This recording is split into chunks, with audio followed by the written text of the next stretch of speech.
Signs you were the lost child. Welcome back. I'm Adeline Atlas, 11 times published author, and this is the Family Roles series.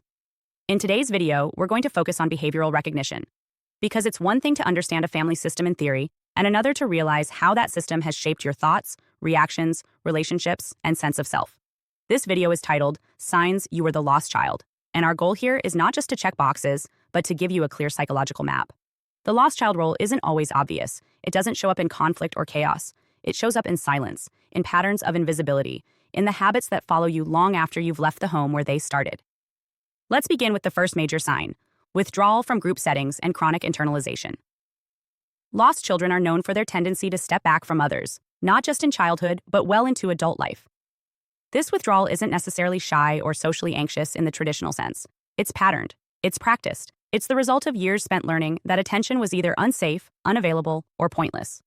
You may find that you feel more comfortable on the margins of a group than in the center. You avoid speaking up unless prompted. You overthink your contributions. You wait to be invited instead of initiating. This is not just introversion. It's a survival reflex rooted in your earliest relationships.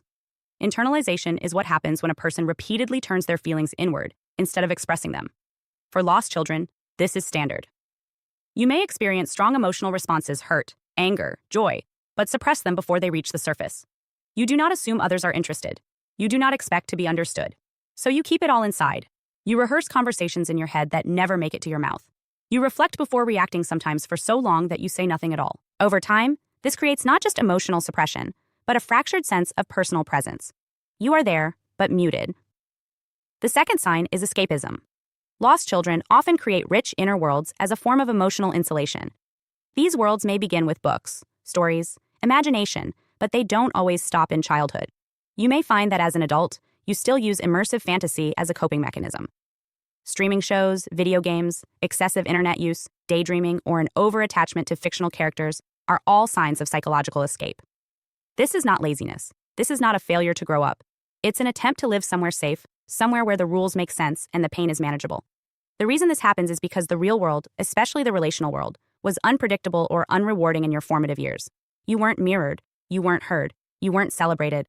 So fantasy became a substitute for emotional nourishment, a book that made you feel seen, a character that mirrored your isolation, a narrative where people like you finally mattered. These escapes aren't inherently harmful, but they become limiting when they replace real connection. If you find that you feel safer in imagined realities than in actual ones, you're not broken. You're repeating the one form of safety you had. The third sign is difficulty expressing needs, asking for help, or seeking attention. This is one of the most defining features of the lost child role, because needs in your early environment were either unmet, dismissed, or punished. You learn not to ask, not to want, not to depend. As a result, you may struggle to say things like, "I need help. Can you be there for me?" Or even, "This hurts me." You might wait until you're emotionally or physically exhausted before reaching out. You may phrase your needs as jokes, hints, or passive comments rather than direct statements. And when someone finally does help, you feel guilty for accepting it. This isn't about pride. It's about wiring. In your original environment, needing something made you vulnerable. Maybe your parent wasn't emotionally present. Maybe they mocked your sensitivity. Maybe they met your request with coldness or comparison. Whatever the details, the message was consistent. Needing too much is dangerous. So now, even in healthy relationships, asking for support feels foreign. You may even unconsciously surround yourself with people who don't offer it because it matches what you've come to expect. The fourth sign is a lifelong struggle with identity, direction, or asserting self. The lost child didn't have their internal world reflected back to them. Their preferences weren't asked about. Their opinions weren't considered. Their emotional reactions weren't explored. As a result, many grow up unsure of who they are, not just in a temporary, transitional way, but in a chronic, destabilizing way. You may struggle to define your values, your goals, your passions. You might feel like you're living reactively, drifting from one situation to the next, without a sense of core direction. This shows up in multiple ways. In career, you may take jobs that feel safe rather than fulfilling. In relationships, you may adapt to the needs of the other person so thoroughly that you lose yourself. In day-to-day choices, you may defer decision-making, avoid confrontation, and doubt your gut instincts. All of this stems from one source. Your development lacked attuned mirroring. You weren't asked, "What do you think?" or "How do you feel about this?" You weren't told, "That's a good idea," or "You're right to feel that way." So your internal compass remained underdeveloped. It's not missing, it's unpracticed. And the good news is, that can change. The fifth and final sign we'll cover today is the chronic feeling of being overlooked or emotionally invisible. This is more than a mood. It's a foundational narrative. You may enter a room and expect not to be noticed. You may speak and assume people aren't really listening. You may achieve something and downplay it before anyone else has the chance. You may find that in group dynamics, whether family, social, or professional, you are consistently bypassed. Your ideas aren't credited. Your boundaries aren't respected. Your emotions aren't named. When this happens repeatedly, it's easy to internalize the belief that you don't matter, that you're somehow inherently forgettable. But that's not truth. That's conditioning. You were trained to be invisible, and now invisibility feels familiar. But familiarity is not destiny. The most damaging outcome of the lost child role is the belief that this is who you are, that this is permanent. But it's not.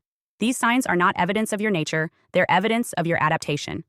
Let's take a moment to go deeper on each one of these and look at how they impact adult life, especially in relationships and decision-making. Withdrawal often manifests as a pattern of under-participation.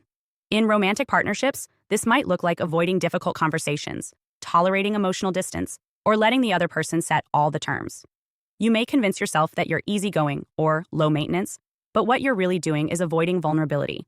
In workplaces, you may hesitate to speak up in meetings, avoid asserting credit for your work, or fail to advocate for a raise not because you lack competence, but because you've unconsciously assumed that visibility is unsafe or unwelcome. Escapism, if unchecked, becomes a coping mechanism that blocks real-world engagement. You may delay decisions by disappearing into distractions. You may numb emotional discomfort through binge-watching, gaming, scrolling, or excessive fantasizing. Again, this is not laziness. It's a strategy you learned when real connection was either unavailable or unsafe. But adult life requires participation, and the longer you stay in escape, the harder it becomes to face the discomfort that you were trying to avoid in the first place.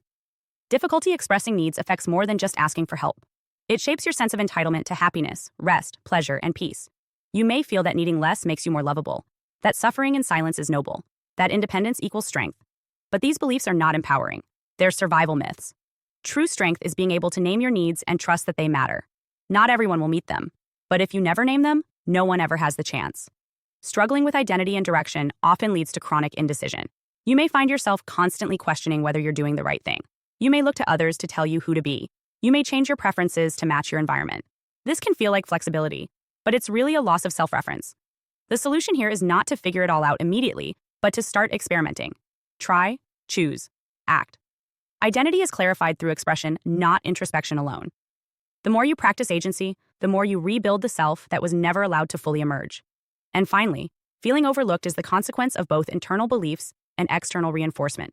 If you believe you are invisible, you will unconsciously behave in ways that make that more likely. You'll speak softly, you'll shrink in conflict, you'll hesitate to claim space.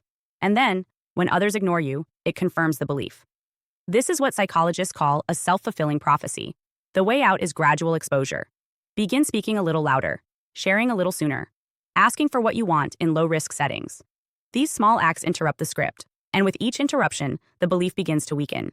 In summary, the signs you were the lost child don't always look dramatic. They don't scream dysfunction, but they show up everywhere in how you relate, how you choose, how you speak, and how you see yourself. These patterns are not fixed, they're coded. And like any code, they can be rewritten. But first, they must be named, traced, understood. You didn't become invisible because you lacked value. You became invisible because your environment didn't recognize value that wasn't loud, compliant, or convenient. But you are here now, watching this, learning this, seeing yourself with clearer eyes. That is the beginning of visibility, not from others, but from yourself. And once you see yourself, the world has to adjust. Hi, I'm Adeline Atlas, 11 times published author, and what you just watched is part of my signature program, the Chosen One series inside School of Soul. This series is not just a course, it's a blueprint for those who know they were different from the start. The black sheep, the scapegoat, the truth teller, the cycle breaker. Inside, you'll discover the family roles playbook, the golden child, the scapegoat, the enabler, the lost child, and how to finally step out of the part you were cast in without consent. How the black sheep becomes the goat, turning rejection into radical transformation and leadership. How to break generational curses and rewrite ancestral contracts so the pain stops with you. And how to recognize and escape modern forms of spiritual and technological targeting, from gang stalking to synthetic synchronicity. This isn't just about survival.